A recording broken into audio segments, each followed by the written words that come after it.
మా ఎన్నికలకు సహకరించిన వారందరికీ పేరు పేరున కృతజ్ఞతలు తెలిపారు మురళీమోహన్. ఎన్నికల్లో గెలిచిన వారికి శుభాకాంక్షలు తెలిపిన మురళీమోహన్ గెలుపోటములతో సంబంధం లేకుండా కళాకారులందరూ ఐకమత్యంగా ఉంటామని తెలిపారు. ఆయన మూవీ ఆర్టిస్ట్ అసోసియేషన్ కు జరిగినటువంటి ఎన్నికల ఫలితాలు తేలాయి. ఎన్నికల్లో రాజేంద్ర ప్రసాద్ ఘన విజయంతో గెలిచారని చెప్తున్నారు. ఇప్పటికే గెలిచినటువంటి నేపథ్యంలో కొద్దిసేపటి క్రితమే దీనికి సంబంధించి అంటే మాజీ అధ్యక్షులుగా ఉన్నటువంటి మురళీమోహన్ మనతో ఉన్నారు. ఆయన అడిగి తెలుస్తున్నాం ఏ విధంగా జరిగింది సార్ ఎన్నికలు మొత్తం కూడా, మీకు ఏమనిపిస్తుంది? కొత్త ప్యానల్ ఇది వరకు ఎప్పుడూ లేనట్లుగా ఈ 2 నెలలుగా చాలా ఉత్కంఠత ఇచ్చింది.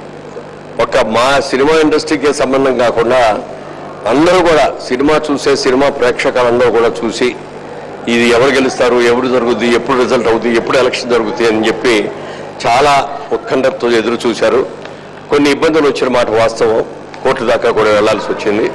అవన్నీ కూడా అడ్డంకులన్నీ తొలగించుకొని నిన్న కోర్టు వారు ఇచ్చినటువంటి జడ్జిమెంట్ తోటి వాళ్ళ కౌంటింగ్ చేసి రిజల్ట్స్ అన్ని కూడా అనౌన్స్ చేశాం. ప్రశాంతమైన వాతావరణంలో కౌంటింగ్ జరిగింది. ఎక్కడ ఏ విధమైన టెన్షన్స్ లేకుండా ప్రశాంతంగా జరిగింది. నేను మొదటి నుంచి కూడా అందరికీ చెప్తున్నది ఒకటే, పోటీ అనేది ఎన్నికల వరకే. ఒకసారి ఎన్నికలు జరిగిన తర్వాత అందరం ఒకటే. అందరం కలిసి మా అసోసియేషన్ ఎలా అభివృద్ధి చేయాలి, మా అసోసియేషన్లో వెనకబడ్డ ఉన్న ఆర్టిస్టులందరికీ కూడా ఎలా సహాయం చేయాలి అనేది ఆలోచిస్తామే తప్ప ఇక మాలో మాకు గ్రూపులు అనేది ఉండదు. We are all one. అందరం కలిసి మా అభివృద్ధి కోసం ఖచ్చితంగా మేము కృషి చేస్తాం. విజయాన్ని సాధించిన రాజేంద్ర ప్రసాద్ గారికి, అలాగే కొంతమంది అటుకు వచ్చారు, కొంతమంది ఇటు వచ్చారు, ఎవరెవరైనా గెలిచిన వాళ్ళందరికీ కూడా మనస్ఫూర్తిగా నా అభినందనలు. మీరే మళ్ళీ పోటీ చేస్తానంటే ఇదంతా ఉండకపోయేదేమో అంటున్నారు.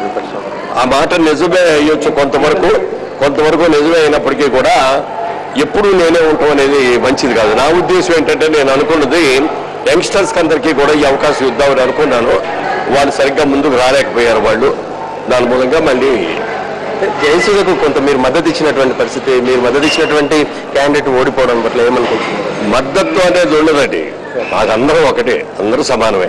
రాజేంద్ర ప్రసాద్ మాత్రం నా తమ్ముడు కదా, జయసూర్య మా హీరోయిన్ చెల్లెలు, ఈయన తమ్ముడు, ఎవరు గెలిచినా ఒకటే. అది దానికి దీనికి సంబంధం. అంటే ఎలా అనిపిస్తుంది ఇప్పుడు రాజేంద్ర ప్రసాద్ గెలిపి తర్వాత ఎలా ఉండదు?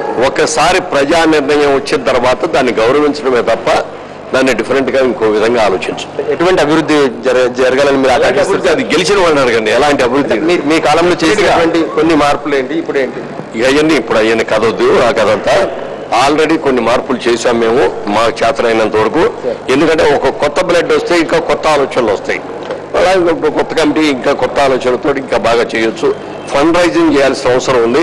ఆ ఫండ్ రైజింగ్ ఎలా చేయాలనే దాని మీద ఈ కొత్త కమిటీ ఆలోచించి కొంతకన్నా చేస్తే, ఎందుకంటే ఇవాళ మాకున్నటువంటి మూలధనాన్ని ఫిక్స్డ్ డిపాజిట్లో వేసి దాని మీద వచ్చే వడ్డీతో అసోసియేషన్ నడుపుతున్నాం. ఎందుకంటే మాకు మంత్లీ ఇన్కమ్ అంటే ఏమి ఉండదు అసోసియేషన్కి. ఆ వచ్చే ఇన్కమ్ తోటే చేస్తున్నాం. అందుకని ప్రతి పైసని కూడా చాలా జాగ్రత్తగా వాడుతూ అనవసరం ఖర్చు ఒక్క రూపాయి కూడా చేయకుండా వాడుకుంటూ రాబట్టి వాడికి ఆ మూలధనాన్ని సేకరించగలిగాం. దాని మీద వచ్చే వడ్డీతో అసోసియేషన్ నడిపిస్తారు. రెండుగా విడిపోయినటువంటి మా కుటుంబం ఒకటే అవకాశం ఉంటుందంటే వ్యక్తిగత ఆరోపణలు కూడా చేసుకున్నారు కొంతమంది. రెండుగా విడిపోయిందని మీ మీడియా వాడు చెప్తున్నారు కానీ మేము కనిపించింది కదా సార్. ఏమి లేదు, అదేమి లేదా. ఎన్ని ఎలక్షన్ అప్పుడు ఎలక్షన్ ఉండేది, ఆ హుషారు ఉండాలి, ఆ జోష్ ఉండాలి, ఆ ఒకరి మీద ఒకరు విమర్శించుకోవడాలు ఉంటాయి. ఎంతవరకే ఎలక్షన్ అయిపోయింది, రిజల్ట్స్ వచ్చేసి we are all one, no difference in between us. Thank you sir. మొత్తానికి మాజీ అధ్యక్షులు మురళీమోహన్ చెప్తుంది ఒకటే, మేము ఎన్నికల వరకు వేరుగా ఉన్నప్పటికీ ఇప్పుడు మాత్రం అందరం ఒకటిగానే ఉంటాం. మాలో ఉన్నటువంటి పేద కళాకారులకు న్యాయం చేసేందుకు ఒక పక్క ప్రణాళికతో ముందుకెళ్లాల్సినటువంటి అవసరం ఉంటుందని చెప్పి మురళీమోహన్ చెప్తున్నారు. కెమెరా పర్సన్ రత్నబాబుతో రాజు, NTV.